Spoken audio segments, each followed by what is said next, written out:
and welcome everybody once again to the Tattoo Sisterhood Revolution virtual interview series. I'm your host, Shelly Dax, and our guest speaker today is Justine Serebrin, not only a tattooer, but a visionary artist. Super excited to talk to her. But before we start with our talk with her, for those who are new on the Telesummit today, in this free event, I'm providing a safe space for people of diversity to discuss their experiences. I'm privileged to include some incredible artists and intriguing entrepreneurs, and we'll be talking about how their careers started, what kinds of obstacles they faced, and encouraging their best advice for you, tattoo beginners and tattoo artist hopefuls. I, along with this panel of artists and entrepreneurs, have graciously agreed to collaborate here to share their wisdom and support for those at the beginning of this tattoo journey, which can be like a roller coaster, I'm not gonna lie. And just a reminder, each morning we'll send you an email with a link to the interviews of the day. So listen to as many of those as you can, because you never know what tidbit of information is exactly what you need to propel you forward. And with that, let me tell you a little about our guest today. Justine Serebrin is an intuitive visionary artist, tattooer, entrepreneur, and creator of Earth Altar Studio, an upscale, down-to-earth tattoo studio in Los Angeles, California. She specializes in intuitive ritual tattoo experiences. Sounds interesting. Can't wait to talk about that. And she's been tattooing for 12 years. Her award-winning oracle cards, the Rainbow Warrior Activation Deck, were initially created for her sacred tattoos and now are available worldwide. Since falling in love with creating oracle decks, Justine now teaches others to create their own cards, as they are the perfect union of sharing intuitive art and spiritual guidance in one collectible art form. As a creative guide, Justine helps emerging intuitive artists fuse their visual art and intuitive abilities into a sustainable creative practice. Her mission is to activate over 1 million intuitive artists to stand powerfully in their artistic professionalism, owning their authentic presence as visionaries and reinventing our new earth reality. Oh my gosh, I'm so excited to welcome you, Justine, and thrilled to speak with you. Thank you so much for having me. I'm oh my so gosh. excited to talk with you today. Hey, me too. This is just so fascinating. And I will confess, a little out there for some other people in this industry. Yeah, So, hey, but I totally. love it. I love it. So let's talk about, first of all, let's talk about how you got into the tattoo industry and what your training was like in the beginning and what intrigued you and interested you and made you decide that you wanted to do this. Yes, what a story. Oh, goody. So it started, well, I've been an artist, painter, my whole life. I mean, my mom and grandmothers were painters. And so this was a natural way of expressing myself and spending my time was creating and painting. Mm-hmm. And I started a face painting business at about 7 years old. And that led to me doing it professionally for like real companies in I guess like right when I was graduating high school. Oh my gosh. So I had my own little thing and then Great. grew it. Oh, that's so cool. Let me just stop you for one sec. I Sure. actually did face painting for a long time too. You did? And I used to do a lot of theater and I used to teach young kids and everything. So I did a ton of that. And I remember way back then thinking to myself, wow, I wish somebody would pay me to do this. I wish that this, could translate into some profession. And heck, look what I'm doing now. So look at you. That's amazing. Exactly. Yeah. And I think that really is part of the art of tattooing, is really understanding how to compose images with the human form. Mm-hmm. So the way I do tattoos now, it's like, oh, well, the way that thank God I had all those years body painting, because it's like second nature for me to design tattoos directly on the skin with a pen and then to tattoo it, Yeah. Yeah. Wow, so that's really neat. It's informed that. Yeah. So how did you actually like go from that to Mhm. going, I think I want a tattoo, and how do I figure this out? Yeah, yeah. So um, it was after I did go to art school, and after that, I guess during college, my um, intuitive abilities, you could say, or my intuition started kicking up really strong. I started um, reading more. I had this insatiable desire for answers to um, questions about my existence on the Mm-hmm. planet, and have Mm-hmm. always been, trying to find something that made sense to me, because history doesn't make sense to me, and something in the stars does make sense to me, and so I'm trying to put this all together. And I love that. then I have these like really profound um experiences with intuition, and it's just amazing, like what has come through. So as I'm expanding spiritually, um I got this, I would say it was maybe my second. I had two really clear visions, but the second one that blew me away. I've had, it's sort of like having a dream when you're highly conscious, Mm. but it's even more vivid in a way. So this vision is of me. This is before I'm tattooing. It's of me tattooing people.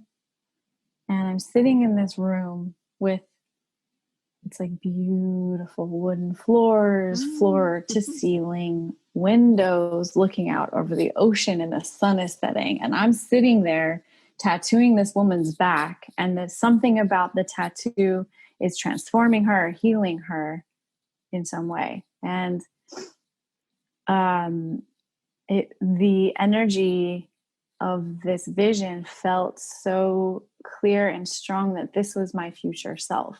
Wow. So I thought, oh my God, like how do I get from here where I'm at to there? Did you This even is know anything about tattooing when that happened to you? no. Did you have a tattoo? I had a tattoo. I had two tattoos. Mm-hmm. One by a friend at home and one at a shop. And so this woman that had tattooed me, I'm like, well, maybe I can ask her. I mean, maybe she can teach me or give me a job, and I can kind of learn about it. I have no idea where to start. Right. Yeah. I think a lot of people are in the same shoes as that. Like, depending on the area where they live, whether it's regulated or not, Mm-hmm. sometimes you just really don't even know where to start. Mm-hmm. No clue. And I had this feeling, when I was in the shop getting tattooed, it felt really intense and kind of harsh. And I was coming from this really delicate art world of, art school. And um, the So, vibe was totally different. right. And so, speaking of that, I just want to ask, have you ever Yeah. heard the term art school kid in like a derogatory way for a Yeah. tattooer? Oh, yeah. Oh, yeah. Okay. Oh, yeah. Oh, yeah. Oh, yeah. Uh-huh. That's And I kind of have like, too, because mm-hmm. where I'm at here in Oregon, it is required to go to tattoo school. So I have wonderful students who've come through, and Mm-hmm. many of them have degrees in art or been to fine art school. And yeah, they get the sort of like, I don't even know what it is, just that dismissive attitude. But it's crazy because most of the Yeah. people who have studied art before they learn to tattoo are really, really good and advance Yeah. really quickly. So I Exactly. say pshaw to Mhm. that. Yeah, I think you can have an apprenticeship. I mean, I've taught a handful of people, and there's two kinds of experiences there I'm seeing. And one is where this kind of full on intensive apprenticeship where I am kind of teaching them all the art basics and drawing and light and color and all of it, all the foundation. And then the other experience is artists who have gone through that already, and this is just another paintbrush for them, Mm-hmm, you mm-hmm. know? So the difference is that probably a 2-year apprenticeship compared to a 3 to 6 month apprenticeship, Right. Yeah. Yeah, that So it's makes very sense. different. Mm-hmm. So then did you actually end up working for that lady and then I did. going that way? Yeah. Okay, so Yeah. neat. Wow. Yeah. I was actually taught by 3 incredible women. Oh, lucky. So lucky. So lucky. And they all just it was really hard and intense for me, and I was young and I didn't know how to communicate and I didn't have any sense of boundaries, and I I was emotionally, physically exhausted and drained from it, Mm-hmm. and I got really sick after a year and a half or so of it, and Oh. I got swine flu. Oh my gosh. And my mouth like swelled up. It was so disgusting, and I couldn't even talk. And I had this new vision, or knowingness more so, of like, oh my god, that my life has to shift and change because something is so off Uh-huh. and Yeah. unhealthy, that I need to take care of myself. And I couldn't even verbally communicate. I couldn't. So when I think about like the spiritual connection of what was happening in my life and my apprenticeship to my lack of boundaries and an inability to communicate what I needed, my throat, and oh yeah, it was strep throat that like no antibiotics were killing. I tried Mm, so many. yeah. And so my throat and my mouth closed up, was so infected that I couldn't communicate that I needed to leave and end my apprenticeship early, you know? How ironic that Yeah, is. I know. It was bad. And so I just decided, okay, well, I got to listen to my body, because I'm clearly not able to listen to my intuition here.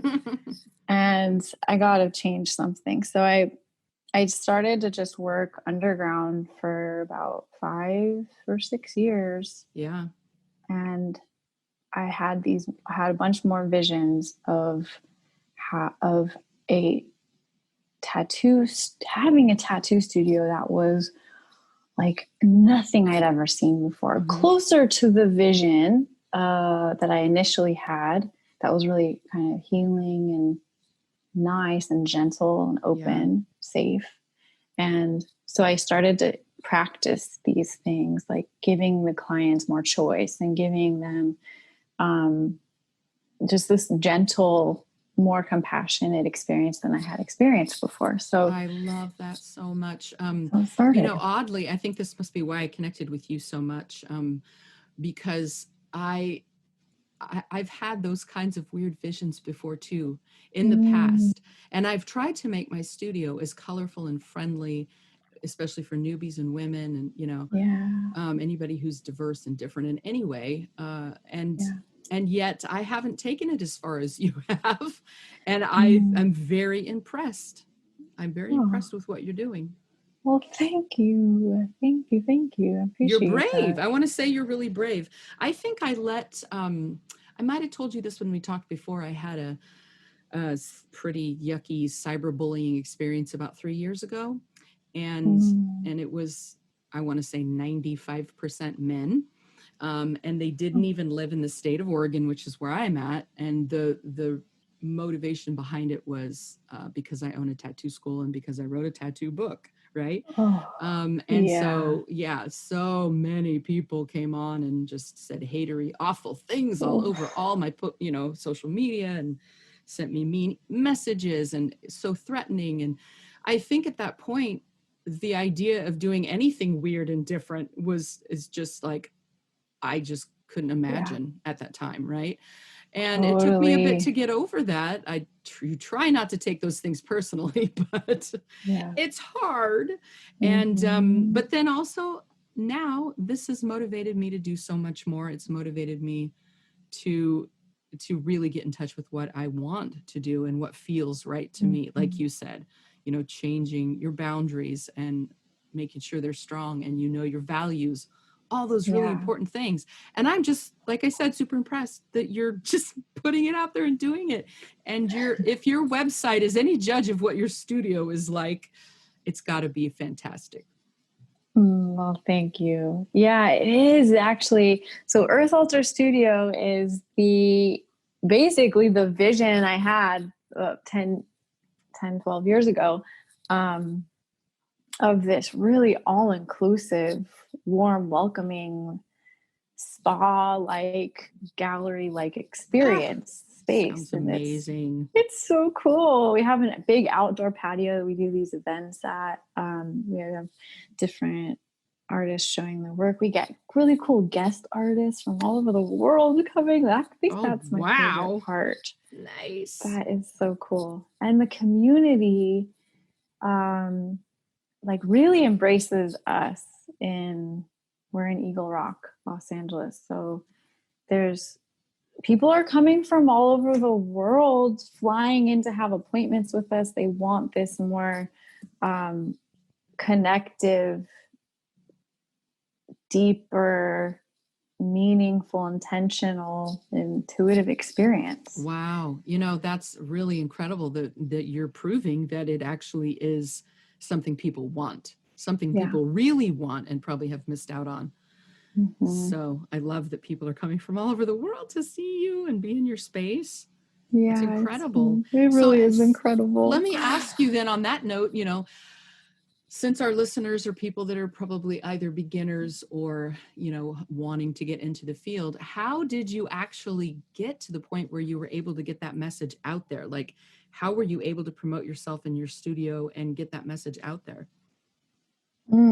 Okay. Well, when I was working underground, I was terrified of anybody finding out. Like, I didn't post really pictures. I had a website where I had sort of a gallery, but I didn't say I tattooed. Mm-hmm. I just showed them. So if someone asked me, I could text them the link, So stop for 1 second and tell me what made you terrified? Because maybe people don't understand why. Oh yeah, that's a really good idea. When during my apprenticeship, I'm hearing all this stuff like anyone that's scratching at home, like doing these tattoos that are not, it's just not legal. I'm not sure, but I think it's a felony to tattoo out of your house. Oh, wow. That's strong. Yeah. In Oregon, you get a fine, but I don't think it's a felony, but yeah, wow, that is strong. It's a big deal. Yeah. And I was terrified of anyone at the old shop that I worked at or apprenticed at, any of them finding out that I was doing this. And then I was just like crazy paranoid that someone was going to knock on my door and arrest me. And no one fucking cared, but yeah, isn't that funny? And you know what, Justine, the people that I've talked to that live in different areas around the world, there are so many places where none of that applies, right? Mm-hmm. And it's funny, with certain places, of course, it's like a huge big deal, but other places, it's like people are literally just trying to figure it out on their own. Not that it's always recommended or anything, but, but sometimes people just don't have a choice. Mm-hmm, mm-hmm. So yeah, it's interesting that you were terrified. So then what happened after that? Well, I mean, I was doing everything up to the standards of being in a shop. I had Cavicide, everything was disposable. It was immaculate. I was like, I am overly careful with cleanliness. My dad is a former ER doctor. My mom's a former ER nurse. And my mom has like been in the studio with me and worked with me, and she's like, Justine, we don't even do this in the hospital. Oh my gosh. This is insane how clean and uptight you are about this. I pride myself on my cleanliness. That's amazing. And on that note, what about this time of COVID or whatever? Are you open now? No. No, darn it. Because our governor in California, Southern Los Angeles, says no. Mm-hmm. And I'm hearing there are lots of tattoo studios still working, and I have that. I don't want to go against it. I don't want to put my baby in jeopardy. Sure. That makes perfect sense. And I don't want to put anyone at risk and have that. I would not be able to sleep at night. Sure. I just figure we'll just be closed until we can open until legally. They say it's good. Yes. And in the meantime, we work on our art. Yeah, I was going to say, I noticed you do your most of your Instagram posts more recently are beautiful paintings and drawings and Yeah. things, which I Yeah. guess that's cool. You can channel it into that for the moment, right? Yeah. Yeah. Nice. Working on and go ahead. Go ahead. One of the words that stood out to me too was healing, and it sounds like what you're doing is actually, helping people heal. So it's not necessarily just because it sort of was always, if somebody maybe lost someone or, they had a traumatic experience and they were getting a tattoo, that was really helpful for them to get past it. But you're taking it even further. You're making the whole experience feel good to people. And even if there's not any outward trauma or anything like that, there's so much to heal in all of us. Yeah. And that's the part of the experience that I walk my special clients through is we sit down. I have them. It's really out there. So I have them for prefacing that. Yeah. Get ready. It's weird. Get ready, people. So I have them choose a crystal first. And that's the first moment when I meet them and I don't know anything about them. I don't really like to, I see their names, and then, unless it's a repeat client, that's fine too. But a lot of the time I just see their name. And so I have this first moment with them and I invite them to choose a crystal. I have these little hanging glass jar things of crystals that they get to pick. And then we use that crystal in the meditation journey and throughout the experience of the tattoo. So fabulous. Wow. Yeah. So different. I love it. It's so different. Yeah. And when they come into my room, it's the back room of the studio. So it's not out in the open, like where all the other artists are working. And we sit down and I have ambient music going and it's really moody. So you're able to kind of go into another world. You don't feel like you're in the big bright area of the tattoo shop. Yeah. And I guide them through a meditative journey, and I am Reiki certified. So that means that I can feel and see and move around energy in a way that can help and support and bring clarity and balance to a person energetically. And then from the visions that I'm seeing during the guided meditative journey, I translate that into an image onto their skin.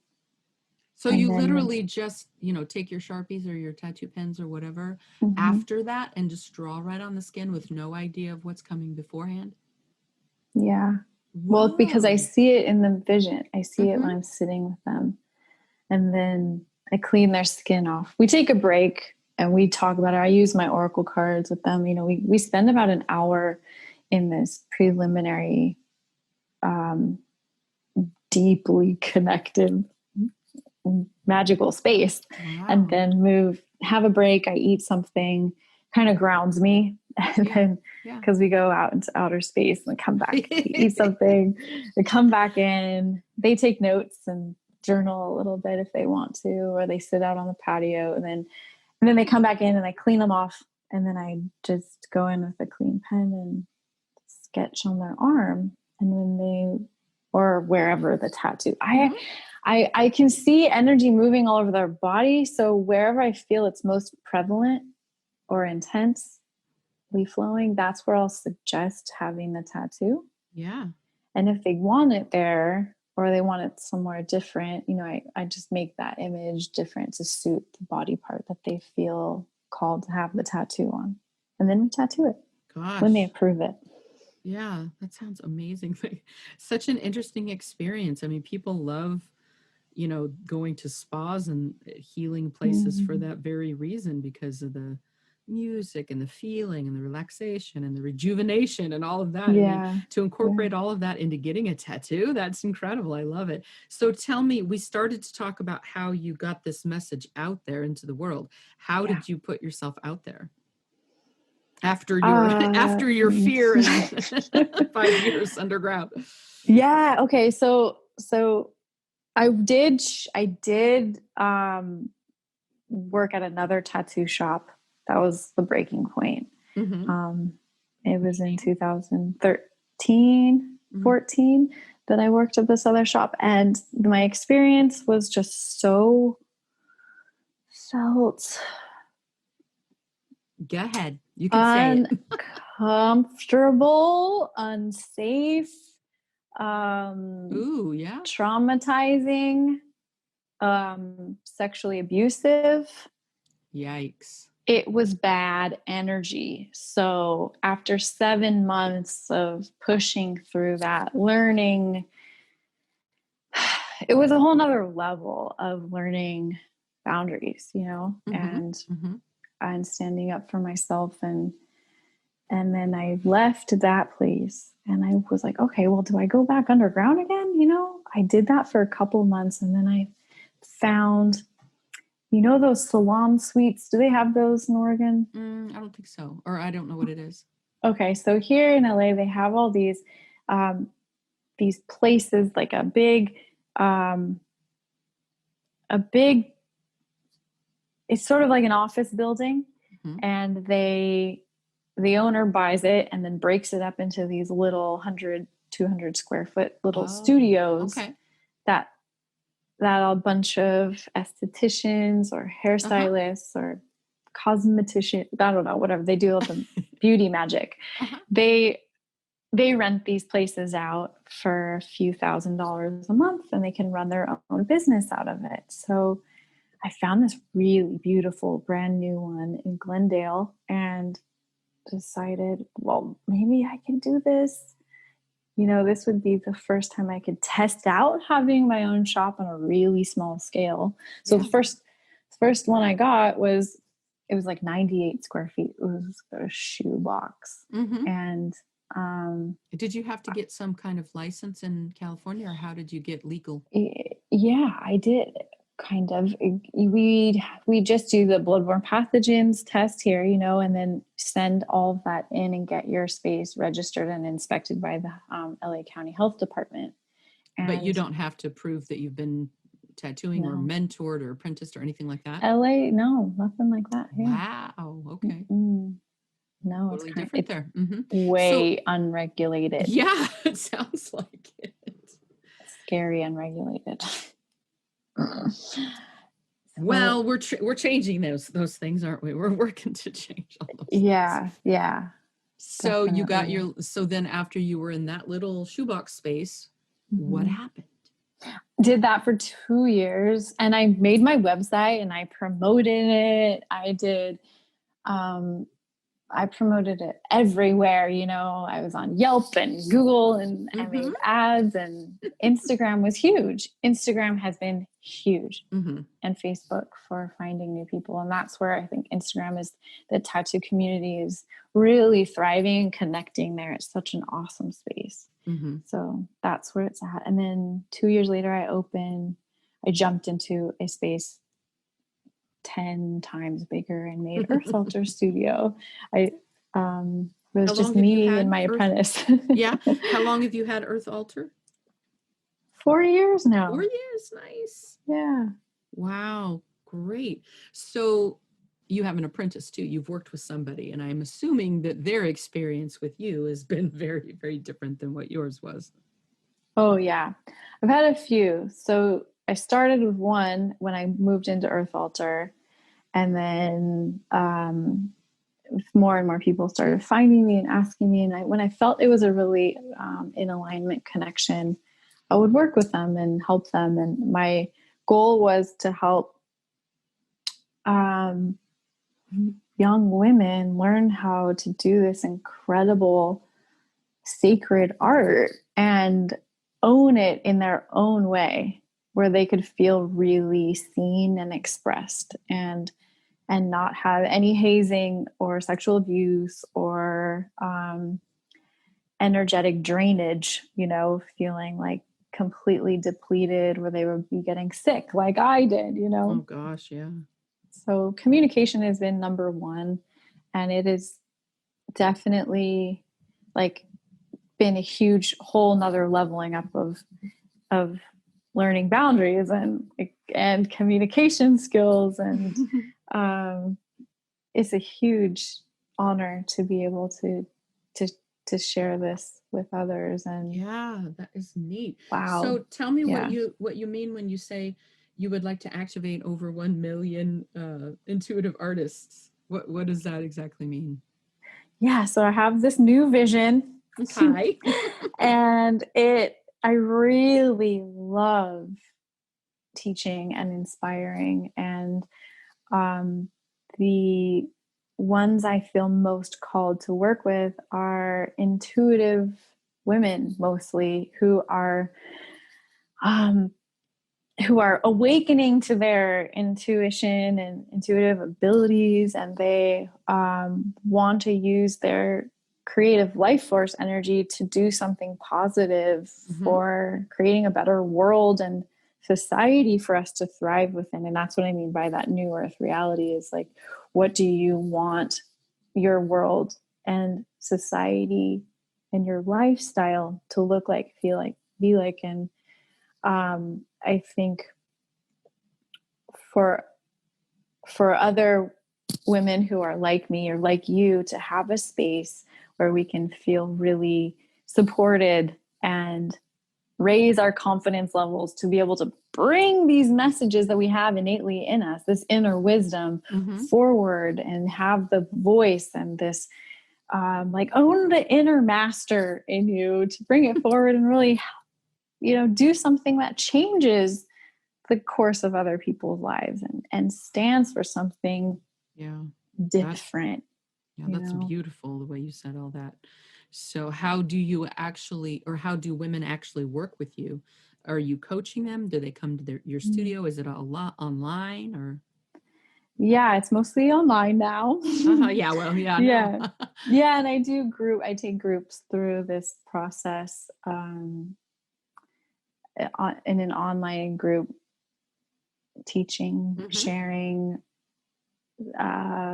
course-like experience. And there's a 7-week course, and it's very based in accessing and awakening and strengthening your intuition and intuitive abilities, and also merging that into your creative expression, whatever way. Mostly they're painters, but they're also artists of other forms and modalities. So, with whether you're a tattooer, you want to be a tattooer, this is perfect, because you need a body of work and you need to have something that you can stand behind and stand for. So you could be sculptors or people that do photography or jewelry, or have another kind of creative vision that will make their soul feel totally alive, that they can thrive off of. I love that. I've done it like in so many different ways, that I see when I meet someone and we're talking, I can see these different pathways open up for them on how they can create and then monetize or share what they're doing in a way that can help others and impact this new way of living for themselves. Thinking about monetize, I'm glad you brought that up, because of course, part of what people want to do when they get into this industry is to take it to the next level and make money, and be successful doing something they love. And there's such a weird feeling in some people, like, you can't do it for the money. I don't know. There's just a lot of weird stuff that goes with that too. But then on the other hand, it's like, whatever, you need money to buy art supplies. You need money to live. And people, I think it would be lovely if people could start to expand and understand, I want to pay people to do awesome things for me, and so being able to receive the money and allow it, and to say it's absolutely okay to charge for what you're doing. How did you get past that too? Yeah, that's a good point. I think of money as an energy exchange, especially in this world we live in now. This is our currency. This is this is how we exchange energy, through these numbers. So when I have a service done, or someone makes something that I just love, I really want to honor them through a way, through giving them a bunch of energy. And me, you know, how do I exchange all my love and gratitude to you? I could make you something that takes me a long time. I could bake you a cake and a gorgeous dinner or something, you know, but oftentimes what's going to bring them the most joy is having that financial monetary exchange, because that's what we value and use in this world we live in now. Until that changes, yes. Sure, and we can be on some other kind of system, which we don't have access to right now. That's what we're working with. So I want to value and honor myself and all the blood, sweat, and tears that have gone into not only my artistic growth and journey and learning these different modalities to kind of to bring a really transformative and fun and magical experience to someone. It took a lot of work. Absolutely. And it took a lifetime. Jump through a million hoops to get here. There's another speaker on the summit, and her name is Hannah Wolf. She actually lives in California too. I think she travels a lot, but cool. She wrote a book called The Science of Tattooing, and she was talking about you know, even like the prices of tattoos. Some people will balk at how much they cost or whatever, but the thing is, she brought up is that, hey, we should raise the prices even more, because we need to be more regulated and training our people and get education and so many other things that the money would allow us to do, you know. And that made a lot of sense to me. That's pretty much, you know, what you're talking about too. It's like, I honestly love to pay people to do really wonderful things for me, or I would trade them a plate of cookies or something like, you know, I've done it actually in the beginning of my career. You may have done this too. I did a lot of bartering and trading, you know, when I first started. When you're first trying to build your portfolio, it's kind of a nice thing. You get a massage and then you give someone a tattoo. It is really a very valuable currency, bartering tattoo work. Oh my gosh. It's pretty nice. And so then I guess, okay, we're getting closer to the time we need to wrap up, but let me say, how did you actually like get featured in magazines and things like that too? Did you just reach out, or do you have an assistant, or how does that happen for people? That's a good question. Some found me, some was through friends of a friend. Those organic ways are pretty cool when they happen. Referral based stuff. Some are, you know, what I did do when I first opened Earth Altar was I hired someone that does PR. Oh, nice.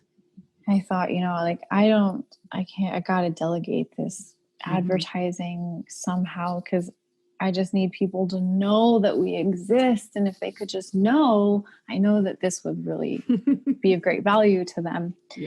So this awesome PR company helped me by connecting me with people who are interested in what I was doing and wanted to write articles about me. And it has been, that was the best investment I think I've ever done, because the articles are still online and people will type in. It's really interesting. I've decided to name it intuitive tattooing because I thought sacred tattooing was close. I call them sacred tattoo rituals, but really it felt a little bit fresher and different, more connected to my process to call it intuitive tattooing. And so when people now are like in their meditations and they're getting the term, I wonder if people do intuitive tattoo. So they type this keyword in. Interesting. Wow. It's like the stream of consciousness. And then I pop up, thank God, because of these articles, you know. That's really neat. I actually have, interestingly, a couple of women on the Telesummit who, I wouldn't say I can't remember if they've used that exact word, but I was just going to look, but it would take me too much time. And so I'm going to connect them with you too, because I just love, and I was drawn to the fact that many people are starting to put this out there, because it is really interesting. What an experience.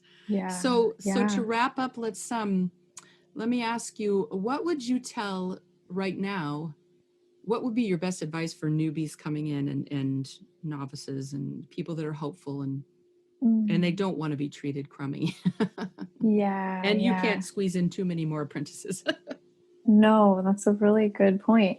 I really feel like working on your own art, especially right now, you know, during COVID, what a better time than to build this body of art, this collection of designs that you feel like really, really connected to and proud of, and stretch yourself to see what's really laying dormant inside of you that you feel really connected to, and work on different themes and connect different ideas and merge different things together to see what combinations you can come up with in the art to make something really fresh. Yeah. And then you can present that incredible body of work to someone and ask for an apprenticeship. Or for you, you know, it's different where you are, but for here, it's like you want, as someone that teaches, I want to see someone already living and working as an artist. I get these requests, like people like just have, you know, maybe it's like, well, kind of like me, but I did have a big body of art that I wanted to turn into tattoos. So I think what I was going to say is people message me and say, oh, I'd love for you to teach me to tattoo. I love what you do. And I'm so grateful that they want me to teach them, you know, but I look at their body of art or their Instagram and there's no sign of them being an artist. So that's a great point. Where are we going to go from here? I don't even know what your line work looks like how you sketch something. And drawing is so different than painting. So I would work on your drawing skills and all that and like put it out there and build yourself up as an artist, because then that's half the freaking battle. Then you come to a tattooer and they teach you how to make them into tattoos. That's our job, you know? I love that. That's great. And it's good for people to know, like, if someone was asking you, you know, how do they get to find a mentor and be able to be impressive? I think one of the things that has helped me choose people that I would want to work with is, yes, for sure, their artwork. Yes, for sure, their portfolio, for sure, what they've put together, but also their attitude. You know, just their attitude, their determination, you know what I mean? Even if they're young or older, whatever. I've had a student who was like 45. So yeah, me too. Yeah, well, that's 40. Neat, right? That's cool. 40, yeah. Yeah. It's like, doesn't really matter. Sometimes people that are older have a little more solid experience in their life. You know, they've been through a lot and they can deal with clients, you know, in a certain way, a little bit different. But the young ones have fresh energy and they're eager and excited too. So it's room for everybody. There really is. And I also want to say, like, no one owns tattooing. Oh, no one owns this sacred art. And I think that puts so much, this idea that these American traditional white men owned fucking tattooing. Oh, it enrages me. Yes, I can hear it. You know, like, no, and you know what's you don't funny? Own this. The indigenous people of this earth. Oh my gosh. Wanted to mark their bodies with something sacred. God, it makes me be covered in chills. Like, this is a human right. This is a human art form. You know, let's all own it. Like, can you imagine if everyone was able to tattoo in a way and help each other? Like, okay, that's going into like a whole nother realm of consciousness. Sure. Nirvana of tattooing. Yeah, no, exactly. You know, it's funny that you said that, because it's weird that it didn't click in my brain like that. No one owns tattooing. Of course, I'm really working to try to change this industry in my little corner that I'm in. But the attitude of the people towards me during that whole cyberbullying, and even now, you know, with the textbook, the comments that they've made and whatever, it is definitely coming from that exact place of like, we own this and it's not okay for anyone to change the way we're doing it. And you just blew my mind by saying that's all bullshit, because it was the indigenous people for thousands of years before this. Yeah. Oh my goodness. Thank you. You just made my day. Ash and fish bones. Right. Whatever we've got, let's do it. You know? Tattoo that in. I love it.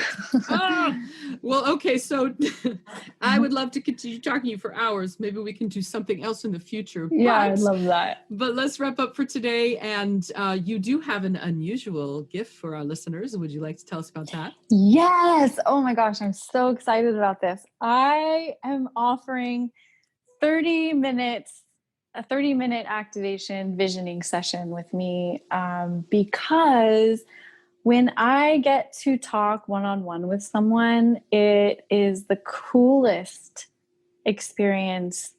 I want to guide you through a little meditation activation and then see where you're at. And then I can go into that mapping of creative connection and see where you can grow and focus on, and new ideas start to spark up. And I just want to offer that to anyone who feels called to, or if their intuition is sparking up or feeling excited.